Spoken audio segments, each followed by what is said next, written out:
All right. As far as the injuries go, really, Chris Lammons with the high ankle sprain. He's the only one that we need to talk about. So, I mean, other than that, everybody's healthy and going to practice. Look forward to the challenge of playing the Raiders, talented football team. And we know, we all watched the Dallas game and saw what they did there. And so we know how explosive they can be, and we'll prepare ourselves for that. We look forward to coming and playing, having a chance to play them here at Arrowhead. We know what happened last year here. They ended up beating us, and so our guys are aware of that and know we have to play a real good football game. So preparation started yesterday, and we'll continue on through the week here. Going through the process becomes very important. That time's yours.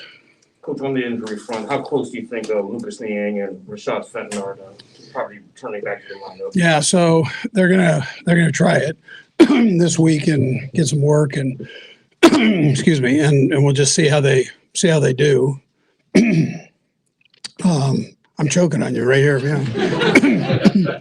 Sounds like I'm trying to avoid the question, but I'm not. Wasn't that tough of a question, Herbie. I need to use this at another time. Anyways, yeah, let me just take that. There we go. All right. So anyways, with that, they're going to practice. They're going to work it out. So, given what Chris Lamont has meant to special teams, and if high ankle sprains are tricky, if he can't play Sunday, like, who do you think would be the next man up there as a gunner? Yeah, we'll just see how that rolls. We've got some guys. I mean, Jackson, you guys know about. I mean, he can work in there too and do some stuff. But we've got a variety of guys that we can use. Coach, I know we've talked about throughout the season the struggles of the offense, especially recently with the drop passes and the tip off. What are you or your coaches or the players doing themselves before or after practice to work on that to make sure that they can kind of lessen that? Yeah, so every day after practice we catch extra balls, and so we make sure we get that done. Just concentration on the ball and looking at it all the way in, going back to those fundamentals during practice on every throw during practice. Anytime you're catching a ball, looking all the way into the tuck. So we'll keep working on that. Do you allow yourself to sort of think about what the effectiveness of the offense would be minus the drops, because as you examine how to improve? Yeah, no, listen, we try to evaluate everything the best we can and look at it, not hide anything. We try to do it from a real standpoint. I listen to what the coaches say. I listen to what the players say. I keep my ears open. Everybody's saying the right things. We've got to take care of business. And, as much as we're doing those things, that can change, as long as we go into it and make that happen. So this will be a good challenge because they're a good defense, and we're going to need to have that focus. Andy, when Tyrann came here, obviously you were looking at what he could do on the field, but how much does it move you to understand his community work and what to say about him? Yeah, a very giving person. He's been through a lot in his life. He understands that. The people that need him and be able to share his experience with these people. So I think he's tremendous, big heart, great person, willing to give up time, which a lot of people can say, well, I'm going to contribute with money, but they're not willing to spend the time. He really does both, but he's willing to get out there and with the people and spend the time doing things. Do you think, track well with how he is as a teammate? Is there a parallel there and how he gives as a teammate? Yeah, I mean, the guys love him. I mean, he's, they vote him captain every year, so he's a good player. The players understand how he's wired. He's very intense. He makes sure he kind of gathers mother hens everybody out there to make sure they're doing the right things with the calls and things, and so he does a good job all the way around as a teammate, husband, father, everything. So he's a tremendous person. Thank you. You guys had a big offensive night against the Raiders out there, and just maybe what was working well that night for y'all to kind of have that breakout game, and maybe what hasn't been there to be able to kind of follow that up since? Yeah, every day is different in this league. I mean, we're that's why we've got to prep and focus in so much this week. Because every week is different. You can play the same team twice, and you're not hitting on all cylinders, and so and they're hitting on every cylinder, and so we've just got that's how it is. You see it throughout the league. We're no different than anybody else. I mean, you have all these teams sitting at the same spot. That's why the parity. So things aren't. We always have to remember the other team's playing. We're not doing it versus air, and so you got to go out and execute and do it well every week. One of the things that popped up that night was that's when Andrew Wiley had to come in and face really tough, his old teammate, right? He's been really good for you guys. Let's talk a little bit about maybe what he's meant to you filling in as a third stringer and taking care of business.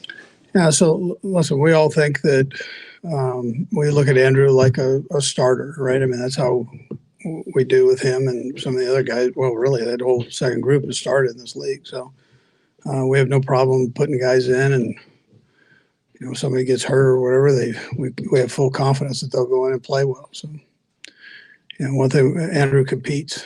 He's gonna fight you. That's probably not his natural position. His natural position is probably more inside than outside, but he doesn't blink at it. Coach, when you look at this, obviously division matchup, you throw the records out the window, but how does preparing for a division round, especially like the Raiders, Chiefs Raiders, differ from if you're traveling to Oakland or Las Vegas to play them versus them coming to Kansas City? I mean, we love playing in front of our fans. That's an advantage, you'd say, for home teams in this league with the noise factor. Although sometimes the records don't show that, but and then you kind of know the area you're walking in. You've done it every day, so but you still have to play well. That's what it comes down to. Got to prepare, go through the whole process, and then get out and play well. Last one, Nate. Andy, you mentioned before trying to double up in the half, start the second half. When you look at those first drives of the second half of late, is there anything that jumps out to you why you guys haven't been as successful as you have been in the past? Yeah, well, it's different things, but some of the drive stoppers that we've had, that we've talked about with the other parts of the game. So we've got to just execute a little bit better, and I can do a better job of feeding the guys better things too. So, Mike, most impact you guys or give you guys a boost if you are able to be more successful coming out of half, similar to what you guys did against the Raiders? Yeah. Well, it gives you a boost. The guys don't hang their heads though. I mean, I'm not telling you if you don't score the first drive, there's still quite a little bit of game to go. So the guys keep pounding through, and we try to score one of the other series. So, it's kind of what goes, but you try to do the best you can. All right. Thank you. All right. Thanks, Coach.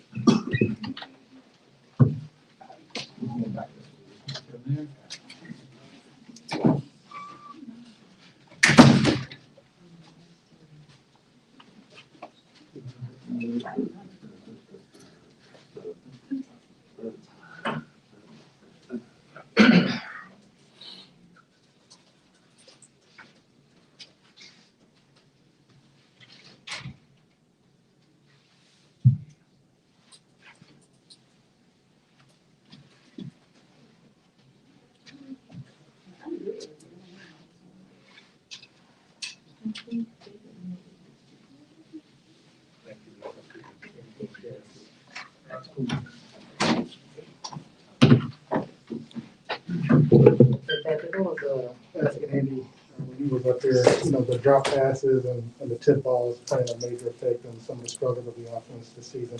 What are you and the players doing to hold yourself accountable, either before or after practice, to kind of work on that to make sure that you can kind of eliminate or lessen that as the season progresses? Yeah, I mean, those guys are always catching footballs. I mean, before, after practice, during practice. But I think for me, as the quarterback, I got to throw the ball in better places. Some of those drops are because the ball's not in the right placement. So if I can get the ball in a better place where it's more catchable, especially when they're in traffic, it'll probably cut down on those numbers. So it has as much to do with me as it does with them. I guess the other question I would ask, do you feel compared to 2019 after you all lost the AFC to the Patriots trying to get to the Super Bowl in the following year, trying to run it back, do you feel that this team is still singularly focused on the task at hand, or do you feel like there might be some outside distractions?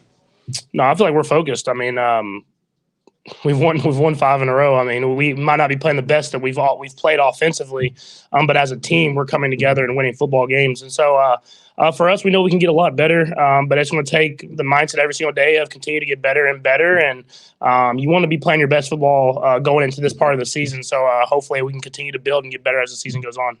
Patrick, what's it mean to you to see Tyrann be your Walter Payton Award nominee? And I have a follow-up after that. Yeah, no, it's awesome because you know the work that he puts in, not only on the field but off the field as well. And he's done it in every single community that he's been in, from Arizona, New Orleans, Houston to now Kansas City. I mean, he's always giving back to the community, and I'm grateful for him to be a leader on this team, to be such a great person. And I'm very happy for him to have this honor and hopefully have a chance to go out there and win it.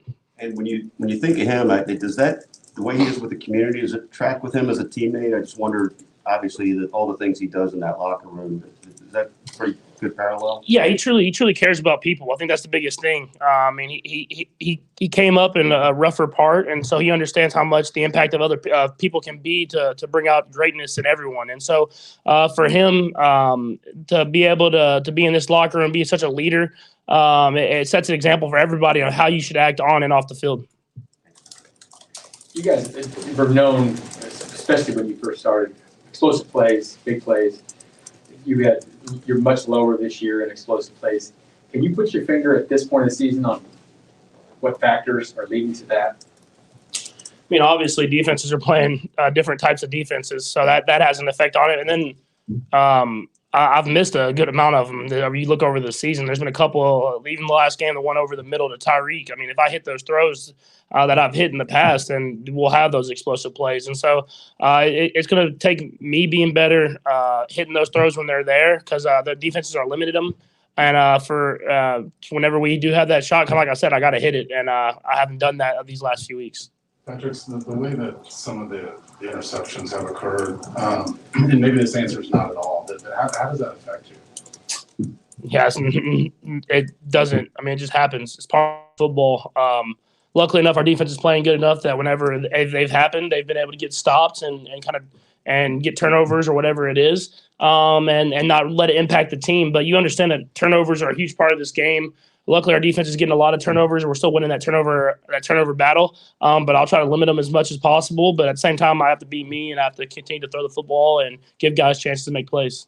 Patrick, when you have those incidents happen, drop passes, tip balls, what's your mindset? Do you try and go back to those receivers immediately? Do you give them a few plays to kind of get back, to themselves, or how do you handle those situations? Yeah, I mean, I'm going to go through the play regardless of who's at what position and what the read is. Coach Reid usually does a job of kind of maneuvering it till we're getting it back to him pretty quickly there.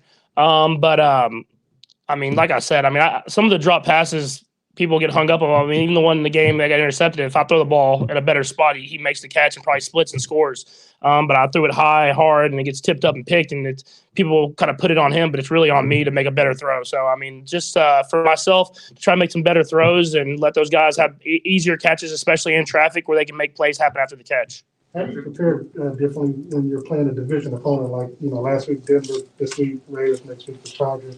Knowing what's at hand, knowing that you win these games, you might have the division a little bit sewn up. How does that prepare you on differently?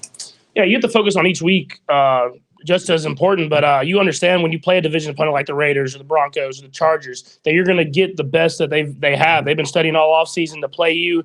That they know that it's a big game for them as well as it is for us. And so we know we're going to get their best shot. And so we have to prepare ourselves for a physical battle. We're going to play 4 quarters of great football in order to get a win. Go ahead. Okay. Leave on the mat. Okay. You mentioned before how teams are obviously playing you a little bit differently. There's a little bit more zone, obviously too high look. How much of that is impacting whether or not you want to scramble? And, you know, there's been times in the past, I'm sure, on third down where if it's man coverage, you have some lanes to sort of run within. Are teams doing anything differently to sort of keep your scramble numbers down, or are you trying to focus on obviously completing the pass? Yeah, I mean, teams are doing a pretty good job of when they rush, they kind of stay in certain lanes. They're not they don't get over aggressive to let me scramble out and do stuff like that. And our offensive line is doing such a great job of blocking that I usually have time in the pocket to just maneuver that. Yeah, I mean, we've seen zone coverages before. Obviously, they're playing a little deeper than we're used to, but you should be by now because it's happened kind of this whole middle part to the end of the season. So it's just finding ways to execute, finding ways to get the ball in my hand, make some better passes, complete some throws, and continue the drives, kind of how we've been starting drives, and that's what touchdowns. I know you like to watch football. I'm assuming you watch Monday night, that crazy win and all that. You've tried to exercise a lot of patience this year with the way people have played. Did you think you could have gone through a game and only thrown 3 passes? How hard would that be to deal with something like that? Yeah, I mean, you definitely, as a quarterback, you go out there, you want to throw the ball and score and do all different type of stuff, but I think I'd feel better if we won. So, I mean, if you throw 3 passes, you win the football game against a division opponent that's right there with you at the top of the AFC. I think at the end of the day, you're going to be happy going home. Patrick, I've asked this question before, but you guys keep winning, so it's worth asking again. What does it say about you guys as a team? Do you think that you can start 3-4, but then rattle off 5 straight wins, be 8-4, and have all your goals right here in front of you? Yeah, I mean, you got a lot of guys, a lot of leaders in this room that know how to deal with adversity. They know how to go throughout the process. I think a lot of guys that know how to just win football games. And you've seen it. People have talked about it. We're not winning the same way as we've always won. But it takes a lot of leaders to be able to win the football game no matter how it's played. And so to be able to have defense to step up the way they've been playing, the offense making drives whenever they need to win football games, it shows the type of guys we have in this locker room. Thanks, Patrick. Thanks, Patrick.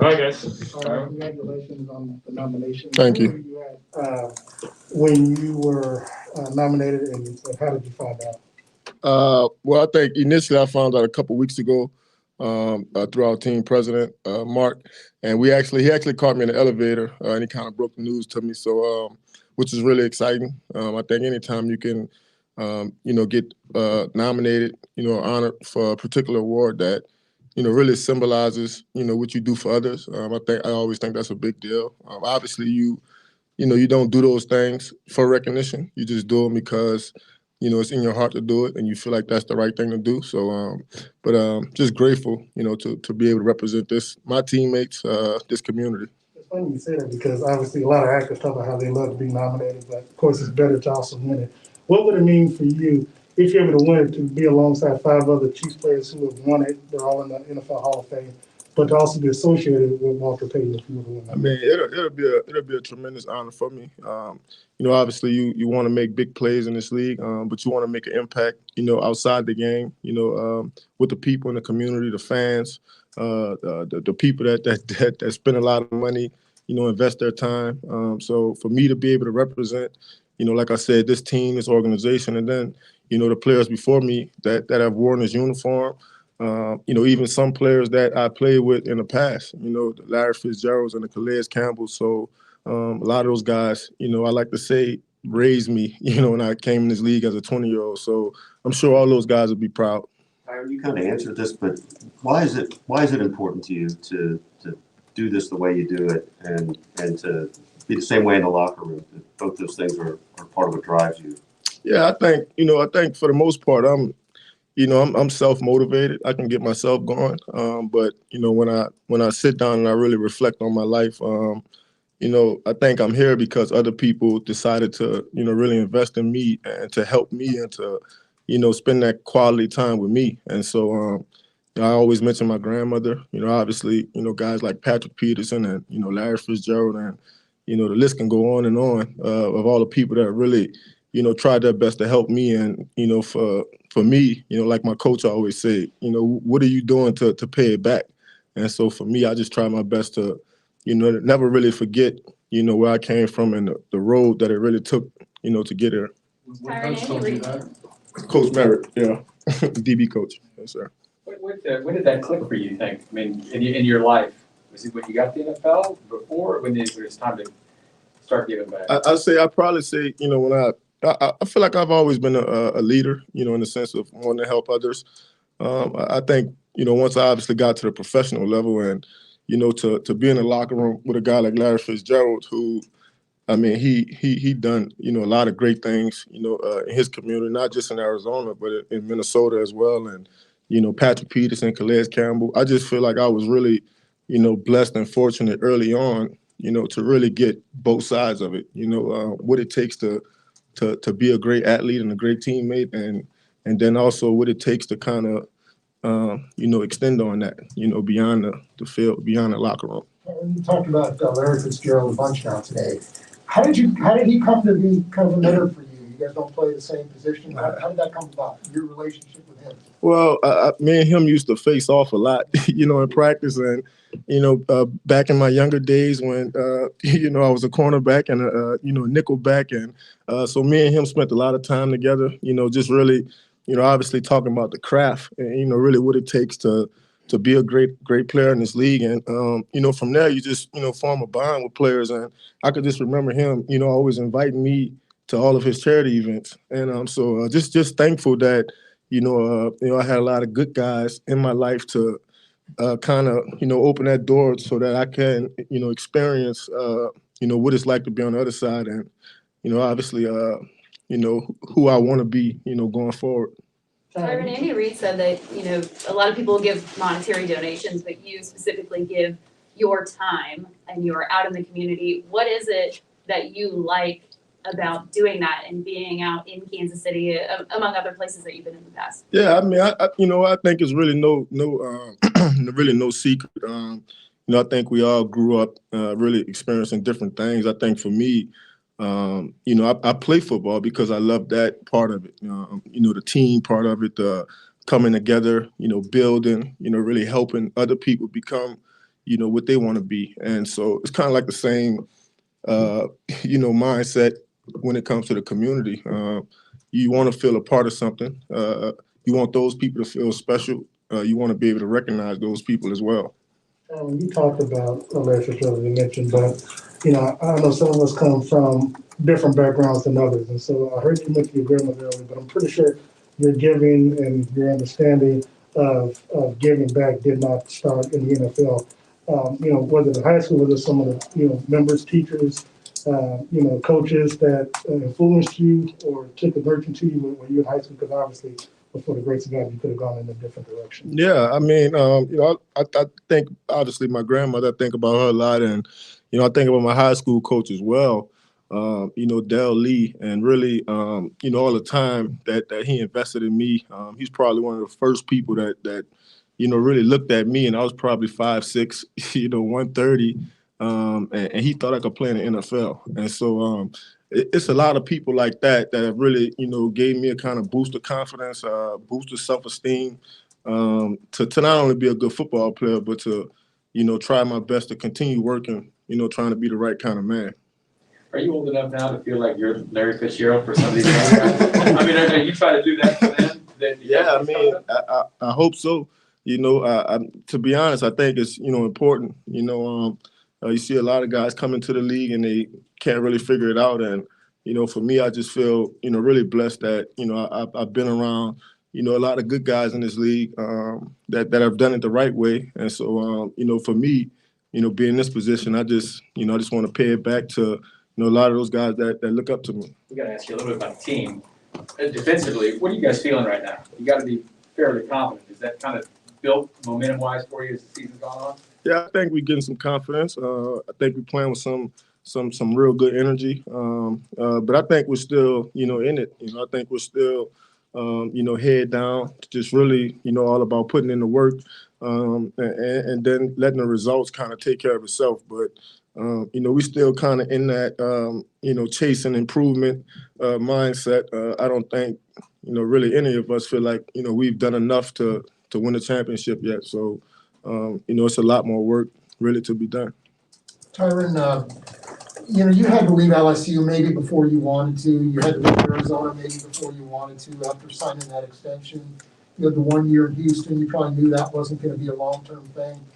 Now you come here, you win a championship. Is it fair to say, and I know you still have a contract pending for next year, but is it fair to say or accurate to say maybe you never felt like you've had a football home Yeah. like you've had with the Chiefs? Is that Yeah, accurate? I mean that's accurate, and I mean, I in this league, you never really know. All you can really do is kind of do your best. Really show people who you are, and people decide to keep you around, and that's really their decision. But it won't change what I do or how I do it.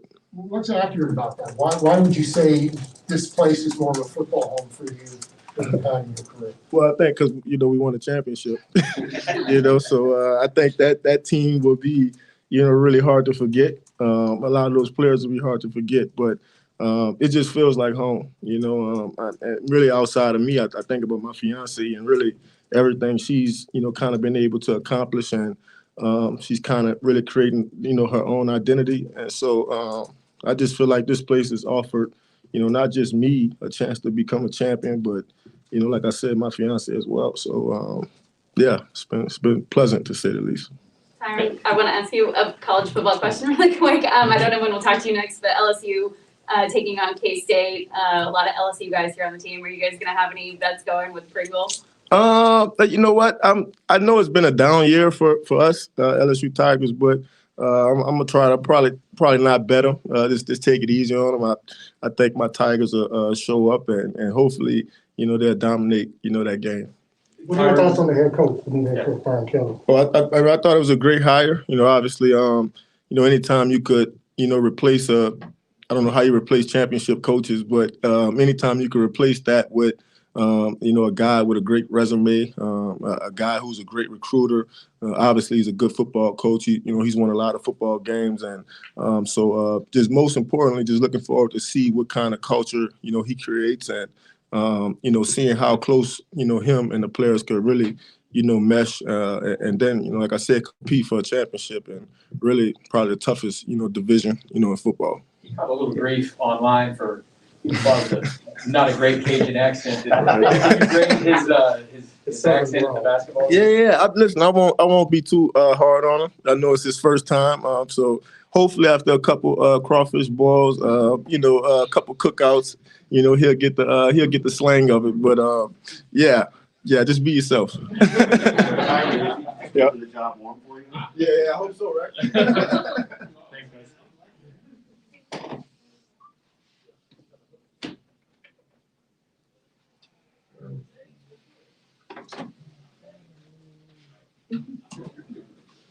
That's all. I'll tell you the rest of the story later, but this is long story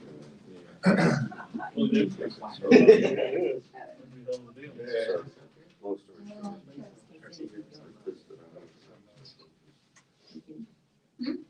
We're working I said. That's what he said. They don't think that. I love people the same thing. I'm gonna say, are you gonna make me? He's probably going down there because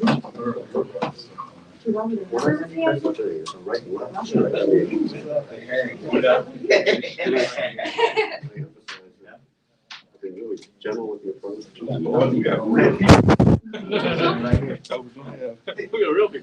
Oh, you did our Fridays. Wednesday. I ain't this important. All right, guys, fire away. What's your confidence level right now, Willie? I mean, you're 2/3 of the way through this season. Yeah, it's pretty high. Yeah, so we're gonna keep it there and keep it rising. As a group, you guys have come a long way, right? Oh yeah. Early in the year, the numbers weren't all that great. Probably the reason you guys have been winning games is the defense. So how's that make you feel? Feel like all the hard work is paying off, man, and we just gonna keep it rolling. And even if we have a game we may take a small step back, just recover the next week and just continue to do what we do. How do you feel like your play maybe has contributed to how the defense has improved? I mean, you missed the, first 4 or 5 games this year. After you got rolling, things have turned around. What do you feel like your role in all of this has been? Man, just playing. I'm playing a lot more, of course. So just being consistent and just doing my job, And when you do that, you're in position to make plays, and you're just doing what you need to do to help the team succeed. So. You like to have that pick back from the other night? Yeah, man. I'm gonna get them though. They're gonna come back to me. Yeah, Willie, I know obviously Tyrann's a different position group, but I do wonder how his influence spreads through the defense. If you've had any, I guess, sort of personal benefit from playing with him. Oh yeah, since last year as a rookie, of course everybody knew about him before, like just when he was at LSU. So just being able to play with him, a guy like that, man, is very contagious. His attitude, his effort, man, is contagious. The way he just wants to be great at everything he does. And I see him every day and just try to model myself after him. And he's a big part of this team. Have you had any specific moments where he's done something particular to encourage or teach you anything? Oh yeah, he gave me tips, man, since last year. Just small tips here and there, whether it's football, life, how to handle things, handle people. And, things like that, man, make me appreciate him a lot. Willie, how much fun was it seeing Dan and the pick 6 on Sunday night? Oh, when he broke those tackles, that's what was pretty nice to me. I didn't think he was going to make it that far, but when he broke that last tackle, I was like, oh, yeah, we gone. So that was pretty cool. Okay, guys. Thanks, Willie. Thank you. Thanks, Willie. All right, guys, we'll go out at 120 outside. Hey, Brad.